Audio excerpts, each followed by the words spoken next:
आज के इस ट्यूटोरियल में हम सीखेंगे किस तरह से हम हमारी जो अलाइनमेंट है लेयर्स वगैरह की वो किस तरह से करते हैं और डिसअलाइन किस तरह से करते हैं। तो चलिए हम अपना ट्यूटोरियल स्टार्ट करते हैं। सिंपल आप देख सकते हैं मेरे पास यहाँ पर कुछ शेप लेयर स्टैम्प्स वगैरह हैं। ठीक है, मैं सिंपल इनको अलाइन करना चाह रहा हूँ तो मैं किस तरह करूँगा, मैं सिंपल इनको इस तरह से सिलेक्ट करूँगा।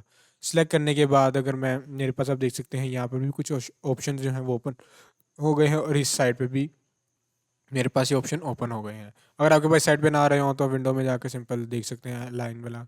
ठीक है, आप ये सिंपल लाइन वाला ओपन कर लें। तो इस तरह करके मैं सिलेक्ट करता हूँ। सिलेक्ट करने के बाद मेरे पास यहाँ पर ऑप्शंस हैं। अगर मैं इनको अपने यानी कि इस जो लाइन है इस लाइन के साथ सबको कनेक्ट करना चाह रहा हूँ तो मैं यहाँ पर सिंपल इस तरह क्लिक करूँगा। क्लिक करूँगा, जैसे ही मैं क्लिक करूँगा तो आप देखिए मेरे पास ये सारे इस तरह यानी कि जो ये हमारे पास लाइन है इस लाइन के साथ अलाइन हो गए हैं। और इसके अलावा अगर मैं चाह रहा हूँ कि इनके बीच में जैसे स्पेसिंग आप देख सकते हैं यहाँ पे कुछ ज़्यादा है, यहाँ पे कम है, यहाँ पे और कम है, यहाँ पे और कम है।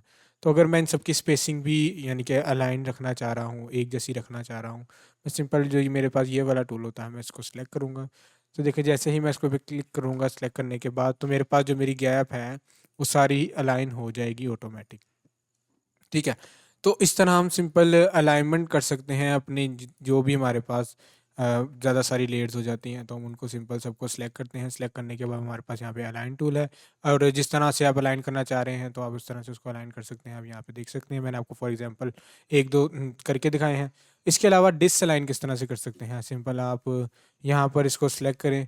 सिलेक्ट करने के बाद आपके पास यहाँ पर ऑप्शन आ रहा होता है एक्स एंड वाई। ठीक है, आप एक्स एंड वाई पोजीशन पे उसको जैसे ही देखें डिसलाइन करेंगे विथ हाई वगैरह को उनकी, तो ये देखें ये डिसलाइन हो रहे हैं। ठीक है, आप ये देखें मैं इनकी अगर वैल्यूज़ को कम ज़्यादा कर रहा हूँ तो ये मेरे पास डिसलाइन हो रहे हैं। सो आई होप आपको ये मेरा इजी सा ट्यूटोरियल समझ में आया हो कि हम इलिस्ट्रेटर के अंदर किस तरह से चीज़ों को अलाइन और डिसअलाइन करते हैं। इंशाल्लाह आपसे मिलेंगे नेक्स्ट ट्यूटोरियल में। अभी के लिए अल्लाह हाफिज़।